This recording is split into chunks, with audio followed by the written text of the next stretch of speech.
Bueno, un saludo muy especial para dos grandes escritores, grandes amigos, Diana Araujo Pereira, Carlos Aguasaco, eh, personas que en Latinoamérica han hecho mucho por la cultura, por la literatura, y que ellos en sí mismos tienen una obra ya reconocida, no solo reconocida, sino que muy valiosa en muchos ámbitos.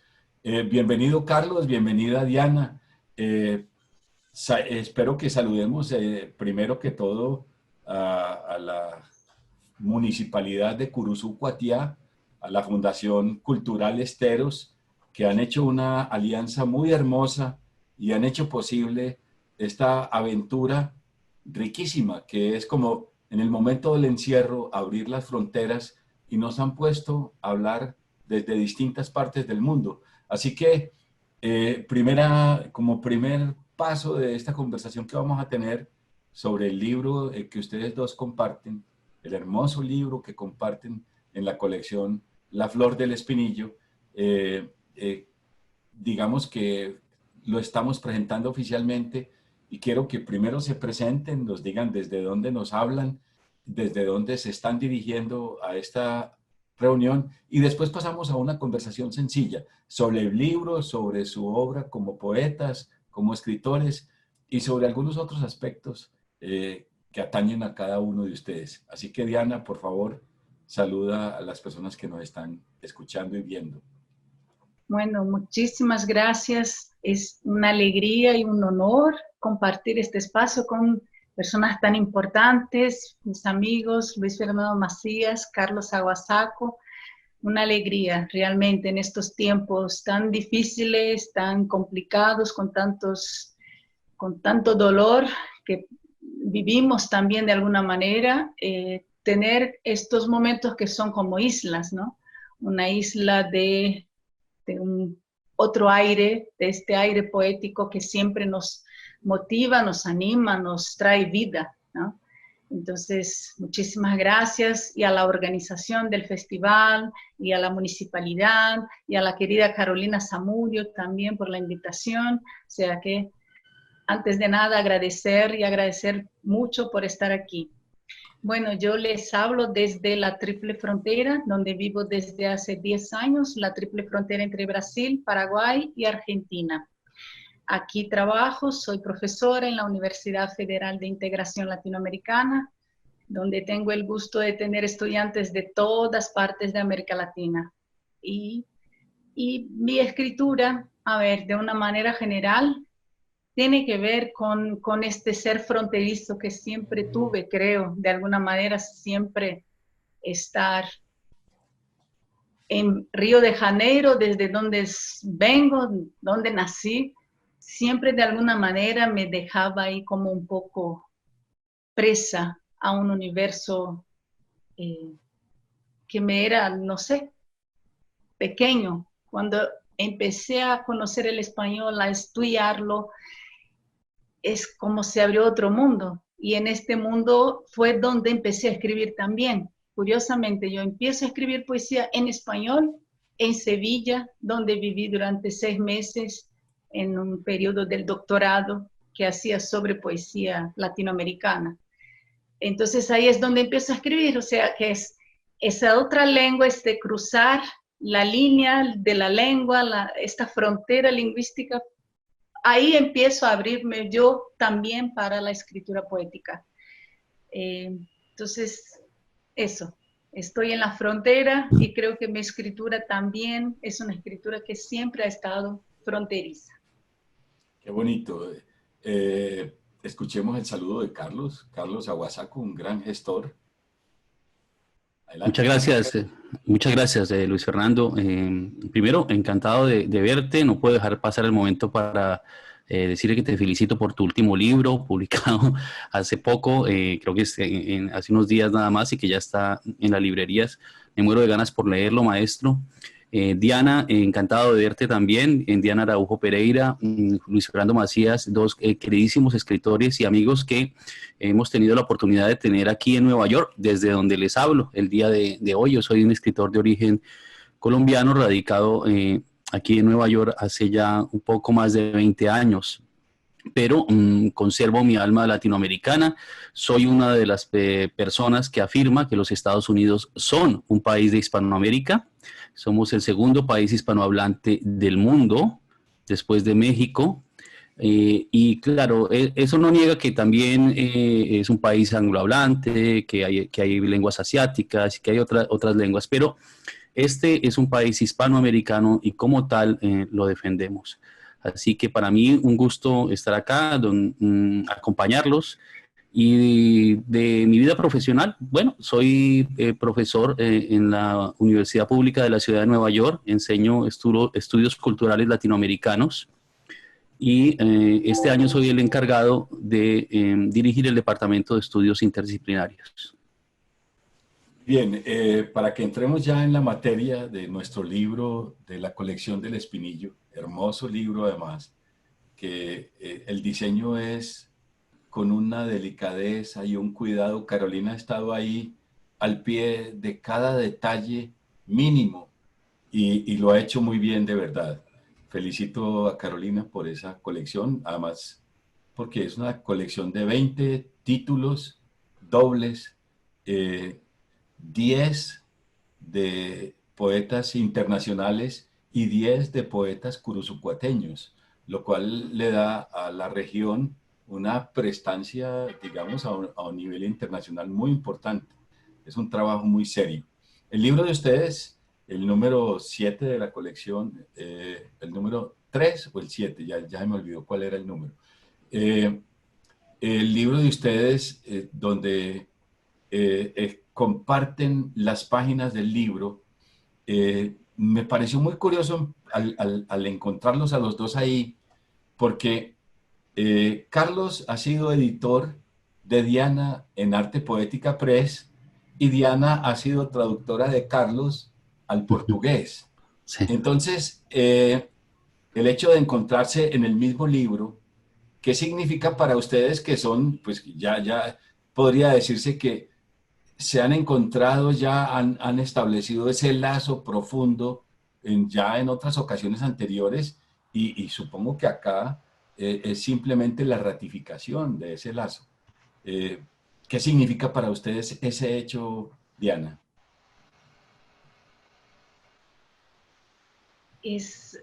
Bueno, ¿cómo voy a decirles? Como estos encuentros cósmicos que tienen algo de espiritual, no sé. La cosa es que nos conocemos desde antes, ¿verdad, Carlos? Nos conocemos desde La Habana. Desde La Habana, sí. En un encuentro súper bonito y en mi vida un hito, así un marco, como diríamos en portugués, un momento bastante importante, que fue el festival de Casa Tomada, la Casa de las Américas, ¿no? En La Habana. Sí. Entonces, un festival para escritores intelectuales menores de 40 años, y entonces obviamente tú eres mucho más joven que yo, pero el año en el que asistí, Luis Fernando, era ese o nunca. Así que ahí nos conocimos con Diana Araujo Pereira, que me impresionó desde el comienzo.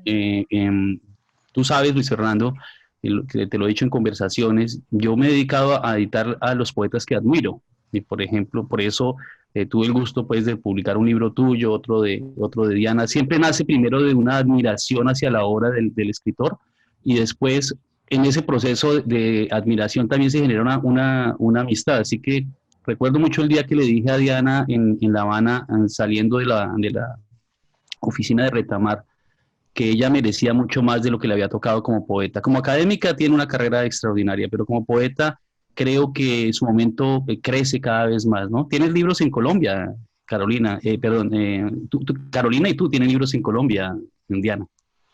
Sí, y justo eso, estar ahí con Retamar, Roberto Fernández Retamar, un gigante de nuestras letras latinoamericanas, ¿no? Entonces, y la recepción que tuvo mi poesía con el propio Retamar y con Carlos y con otras personas que también a partir de este momento se generaron buenas relaciones, intercambios. Ese momento fue el momento donde vi que realmente la escritura poética era algo mío y yo tendría que, no sé, pero vincularme más a eso, ¿no? No solo a la carrera profesional docente o de investigadora, sino también a la escritura misma. Entonces este fue un momento importante y ahora, después de tantas vueltas, pues volvemos a estar juntos con Carlos en un libro que es como un, no sé si el cierre o el reinicio de otros ciclos, ¿no? De otros ciclos importantes. Pues puede ser el reinicio de unos ciclos que no sabemos, pero que nos van a llevar muy, muy lejos, porque creo que aquí se está configurando un grupo internacional de mucha fuerza y de mucho poder, y tenemos que servirnos de eso porque además nosotros somos naciones enteras, o sea, detrás de cada uno de nosotros hay una legión de personas que se acerca a la literatura y a la cultura justamente por el trabajo que hacemos. Me llamó la atención, Diana, en tu libro, la palabra descaminos, porque un hablante nativo del español no utilizaría ese prefijo para la palabra camino. ¿Qué quiere significar al agregarle a la palabra camino el prefijo des, o sea, la negación descaminos? Es muy interesante desde el punto de vista lingüístico. Cuéntame, ¿cuál ha sido tu reflexión para llegar a ese término en el título de tu libro? Bueno, qué pregunta, buena pregunta. No lo había pensado, pero ahora vamos a pensarlo. Yo lo que estoy viviendo, y creo que con la poesía lo vivo más intensamente, es este proceso de deshacer, de quitarme unas pieles, de quitarme, uno de los libros se llama La piel de los caminos, ¿no? Entonces, para mí una imagen y un proceso importante es este proceso de quitarme capas, pieles, deshacer caminos, desandar caminos. Creo que aprendemos mucho y avanzamos no solo cuando avanzamos hacia adelante, sino cuando avanzamos hacia atrás, hacia adentro. Entonces es un proceso en esa dirección, de deshacer caminos ya dados, ya hechos, ya pisados, y hacer otros caminos, inventar otros caminos, ¿no? Un poco Muy bien. por ahí. Pero qué bien, linda la expresión y es una novedad para la lengua española, Diana. Como estoy preguntando por palabras, quiero, Carlos, preguntarte a ti, porque en tu libro veo que hay 3 palabras fundamentales, claves en tu libro. Además, me pareció un bellísimo libro, me pareció que es una reflexión existencial de todo el libro. Hay una coherencia total entre todos los poemas. Las palabras son sueño, río y piedra. Quiero preguntarte, ¿dónde concebiste ese libro? Porque habla mucho del Guadalquivir. ¿Y qué significan esas 3 palabras como obsesiones en este libro?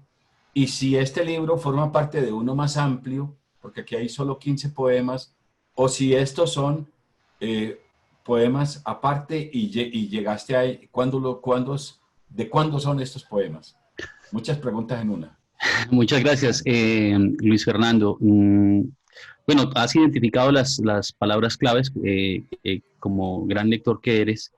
Y es un libro escrito leyendo el arte poética de Borges. Es un poemario. Yo escribo series de poemas alrededor de un tema y a veces las series se extienden lo suficiente como para conformar un libro y a veces no. En este caso,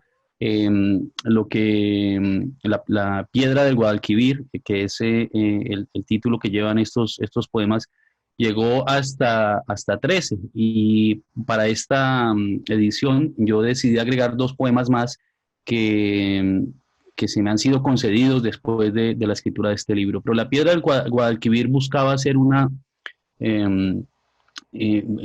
cruce de 2 influencias. Una que era la lectura de Borges y otra la experiencia en recorriendo el mundo maya en Centroamérica. Entonces sigue la numeración maya y tiene una reflexión presenta una reflexión sobre esa poética.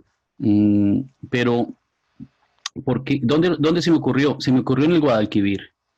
Se me ocurrió en el río Guadalquivir y se me ocurrió precisamente pensando en la obra de un queridísimo amigo que falleció en el año 2011, mi amigo de toda la vida, el poeta William Beltrán, con el que visitamos el Guadalquivir por primera vez.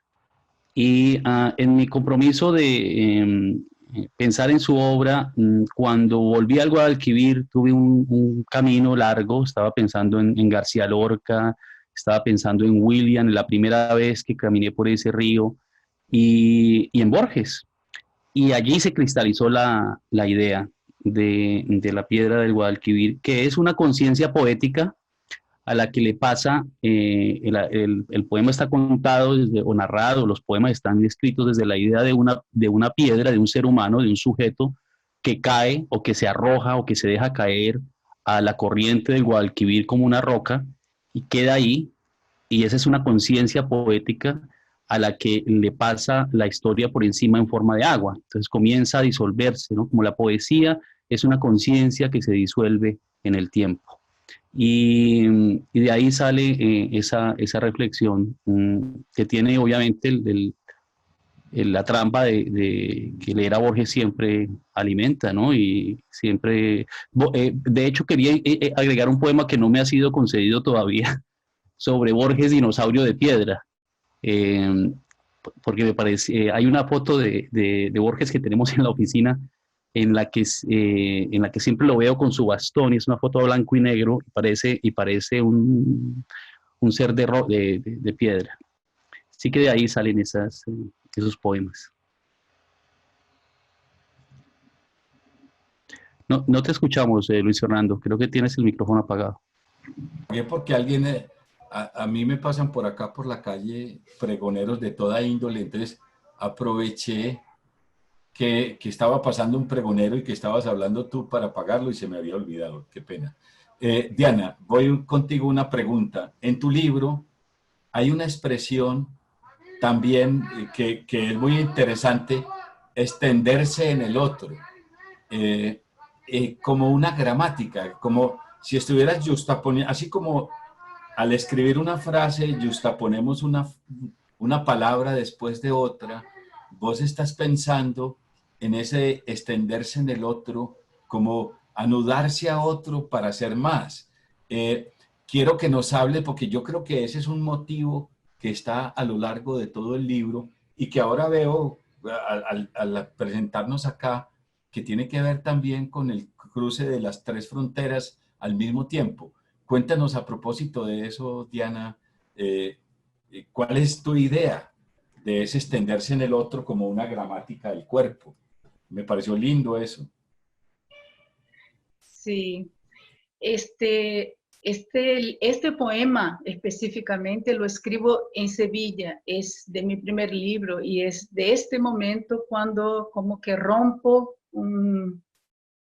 como que vivo la ruptura de un lenguaje, ¿no? O sea, de una cierta limitación para ingresar en este lenguaje poético, en esta escritura, ¿no? Y de alguna manera lo que me hacía falta en Sevilla era comunicarme. Yo pensaba que sabía muy bien español, había estudiado todo, había hecho pruebas, estaba en el doctorado y pensaba que sabía mucho, ¿no? Pero no lograba comunicarme en Sevilla, ni por el acento, ni por la cultura, ni por por la manera, el modo de ser de la gente era diferente, ¿no? Y entonces me sentí ahí en una soledad muy fuerte, muy sola. Y en esa soledad pues empiezo a escribir y escribir en español fue la manera, como de alguna manera me vinculaba, me conectaba con este entorno sevillano español donde estaba. Y eso se va haciendo cada vez más mío. O sea, el trabajo con la poesía, incluso el trabajo con la docencia, tiene mucho de ese extenderse a otros. Estás ahí para conectarse, para comunicar, pero no un comunicar que yo le digo algo a mi estudiante y ya, no, es una relación, es un relacionarse. Entonces, para mí la poesía también es eso, es una necesidad de extenderme, o sea, de relacionarme y también de aprovechar de lo que me puedan dar el entorno donde esté, o Sevilla o la Triple Frontera, Paraguay, Argentina. Yo necesito completarme con el entorno, con lo que haya. Es un poco eso. Muy bien, eso es como una de las formas de definir la generosidad del ser, ¿no? Eh, bueno, leamos poemas, leamos un poema cada uno, ya que llevamos un rato charlando. Es muy importante en estas presentaciones que las personas que asisten a la presentación vean la poesía misma. Inclusive las preguntas que vienen después de escuchar al poeta, yo creo que ganan en riqueza. Así que, por favor, si quieres, Carlos, le podemos dar el turno a Diana para que ella lea Creo que sí. primero Sí. y después nos lees tú un poema. Ánimo, Diana. Bueno, voy a leer entonces justo este del que hablábamos ahora, que está en el libro que se llama Otras Palabras, de 2008. Dice, extenderse a otros cuerpos, a otras almas, a otros corazones, en la completud añorada de formar mapas humanos, geografías armónicas, complicidad renombrada, nombrarse al nombrar al otro, que tanta falta nos hace en la escala estrepitosa de vivir en el aire, estirarse en otros para completar la frase, para hacerse sentido y sintaxis humana. Lo humano es salirse para los nombres ajenos, para configurarse un poco más a cada paso, embeberse en otras letras y sonidos, tocar al otro, olerlo, vaciarse y volver a llenarse en la amistad o el odio, signos contrarios de la misma e intrínseca necesidad angustiante. Odiar al otro es odiarse a sí mismo por la incapacidad de ser entero. Sonreír la sonrisa ajena, llorar sus mismas lágrimas, grados de composición de un poema común. Amar al otro es la máxima poesía. Muy bien, excelente. El ritmo de lectura, cuando uno lo lee, se acerca al poema ajeno, nunca ha visto nada, llega a este poema, ve que tiene un periodo rítmico mucho más amplio y de pronto a uno le cuesta trabajo llegar a ese ritmo. Ahora que tú lo lees, veo que ese periodo de ritmo es perfecto para tu voz. Ahí está el golpe de tu respiración y de tu voz y se hace perfecto ya en la lectura tuya. Gracias por eso, Diana. Muchas gracias. Escuchemos a Carlos en la lectura también. Bueno, yo voy a leer el primer punto de los 13 que tiene La Piedra del Guadalquivir. Y pues otra vez recuerdo que es una serie escrita leyendo el arte poética de Borges y siguiendo la numeración maya. Sucede que un día, entrada la tarde, dejas de caminar por la ciudad y te detienes a mirar el río, la arteria que fluye por su pecho de piedra.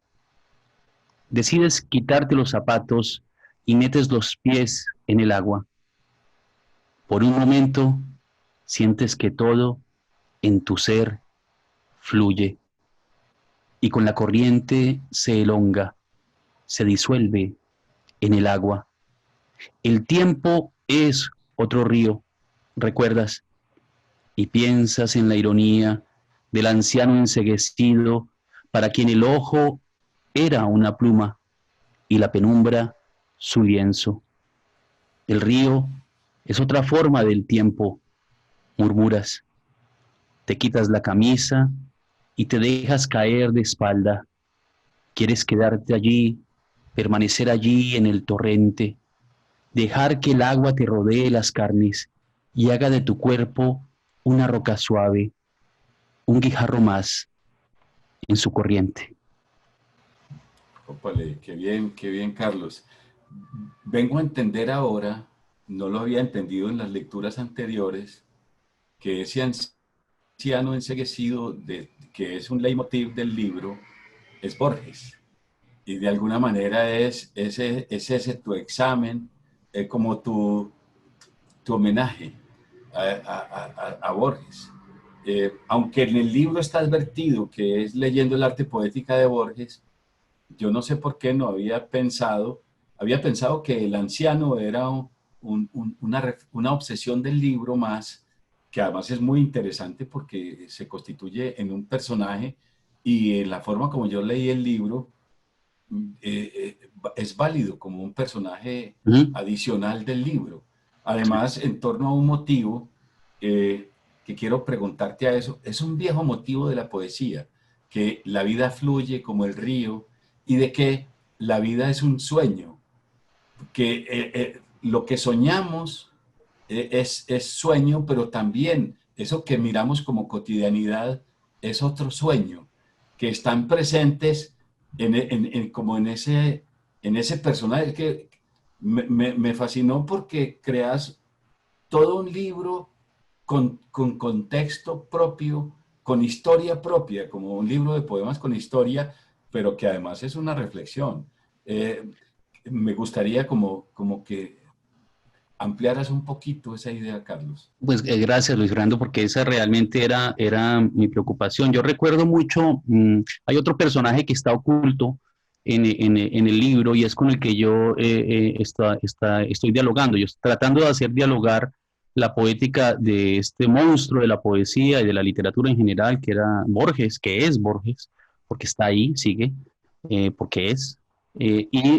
La poética de este otro poeta que había desaparecido, mi amigo William, y él representa a la salamandra.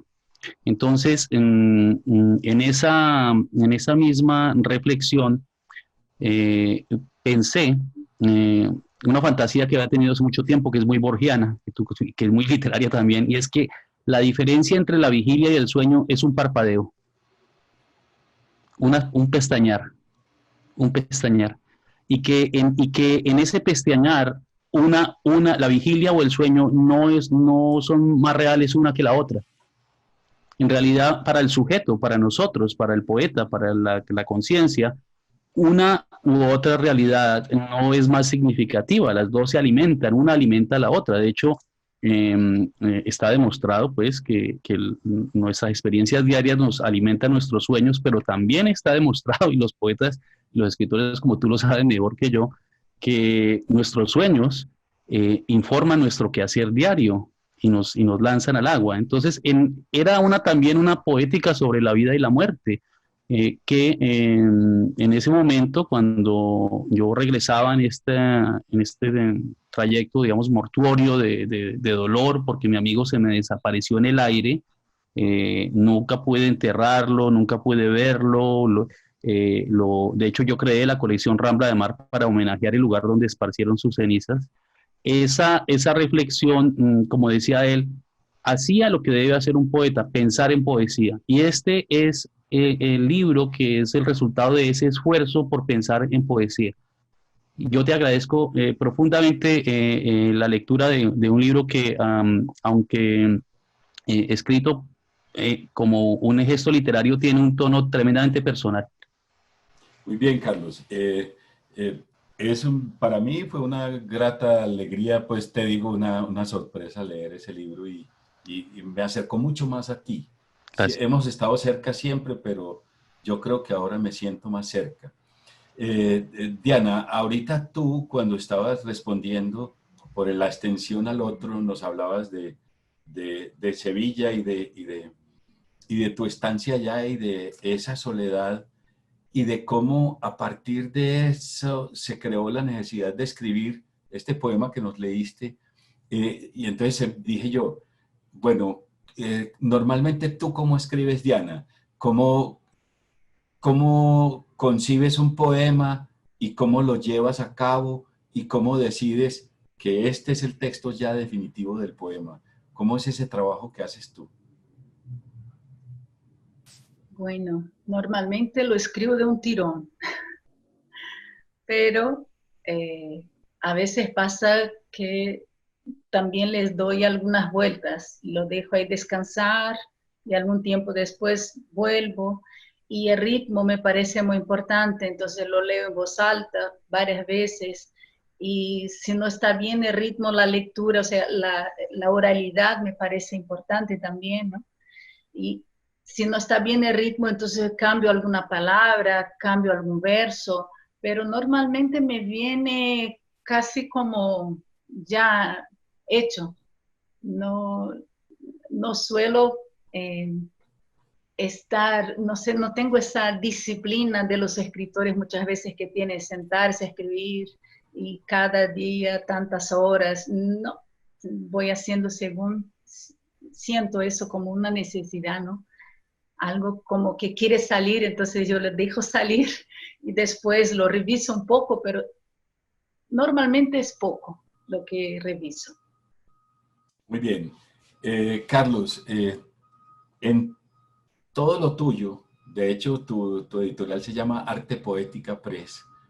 El arte poética es una pregunta permanente. Bueno, un poco esa pregunta le hice disimulada a Diana, ahora te la hago directamente a ti. ¿Cuál es tu arte poética, Carlos? ¿Qué buscas en los poemas? Cada poema, Luis Fernando, incluye o define una idea de la poesía.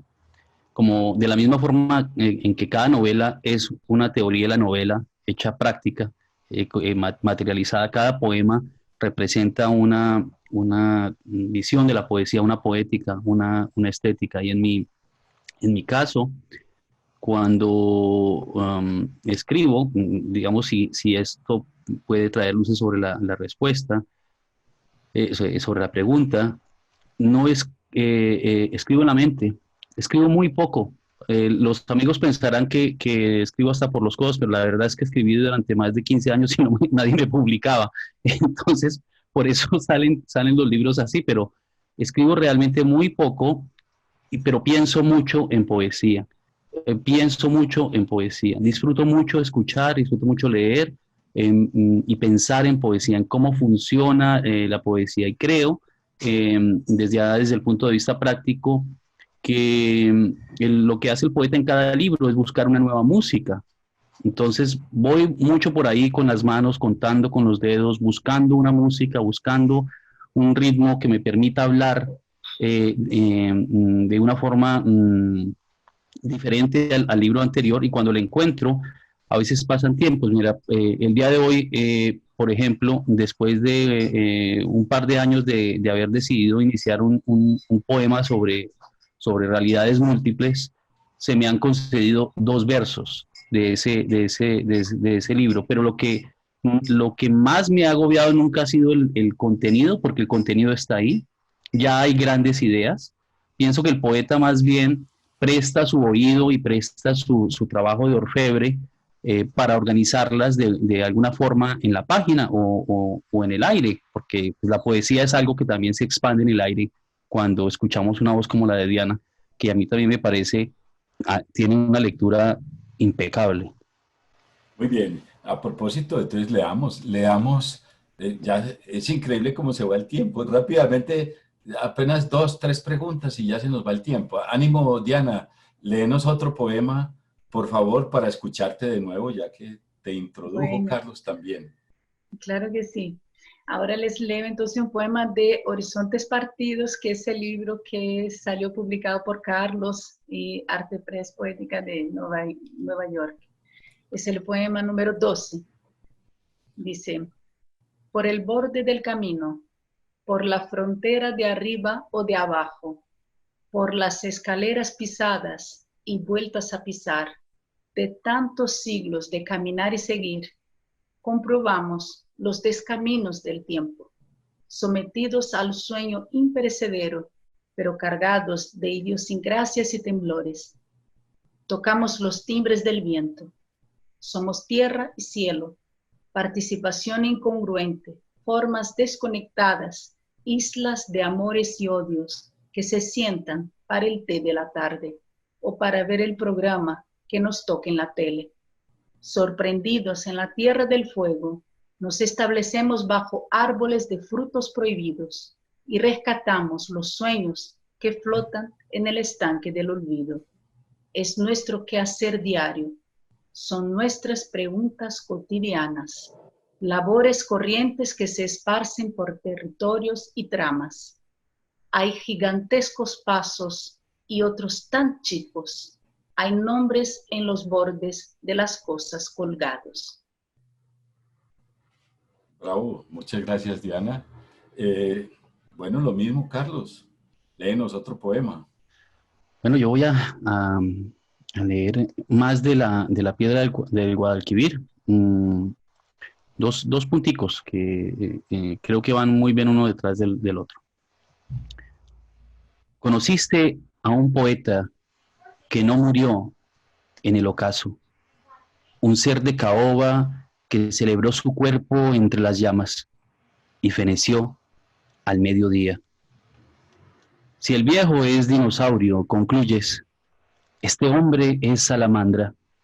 Si el viejo está en el aire, supones, este hombre está en la flama. Habita la lava ardiente que, como el río, también fluye. Conociste a un poeta al alba y lo oíste confesar que solía despertar sin piso, como Pegaso o como Ícaro. La poesía es inmortal y pobre, repite el anciano, con su voz grave y pétrea. Inmortal y pobre, continúa, y esta literación es su mantra, su estribillo de arena. El poema es artificio, quisieras decirle. El poema es una cosa y como el símbolo se desprende de la poesía, es su huella. La salamandra agita la cola y se enfurece. Piensa que hablas de la poesía como de una excreción. Yo diría que el poema es un tótem, afirma tajante. Tótem, tótem, ese es su mantra, el bordón de su jarcha. Bien, Carlos. Una última pregunta porque ya se nos fue el tiempo. Antes de despedirnos, es precisamente por el ritmo. Te la voy a hacer primero a ti, Carlos. Tu libro está en columnas. Hay 3 columnas para cada poema. Incluso uno puede ensayar distintas formas de leer el texto. Y eso obedece no solo a una estructura física de la imagen del poema, sino que obedece a una estructura de ritmo, una preocupación por crear esa variedad de ritmos. Contanos qué significa esa distribución, cómo se te ocurrió y qué pretende. Bueno, es algo a lo que he llegado de forma relativamente reciente y cuando me invitaron a esta colección, me pareció un muy buen momento para hacer una versión más depurada del libro, que ya tenía una edición española previa, y corregir cosas que había encontrado fallaban. La disposición del texto en la página es un indicador de lo que yo he llamado el silencio y la pausa, que son una parte de la poética. Como sabes, y los escritores lo saben muy bien, en la poesía es más importante lo que no se dice que lo que se dice. Y los espacios tienen esa representación. pero tienen el punto agregado de que en el trabajo de la organización de las columnas aparecen otros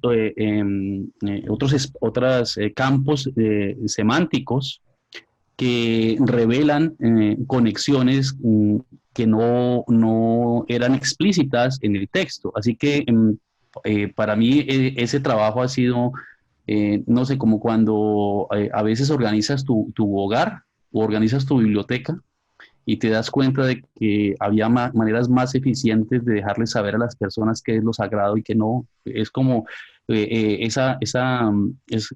un gesto de lectura, es una señal, es el timbal del poema, el que te dice a qué velocidad tienes que moverte.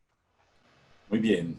Y una última pregunta para ti, Diana, es, ¿tú sabes o no lo sabes que en el trasfondo de todos tus poemas hay una generosidad como de darse sin medida, como cuando una nube está puesta ahí en el cielo y el viento la lleva, o cuando cae una hoja al río y el agua se la lleva?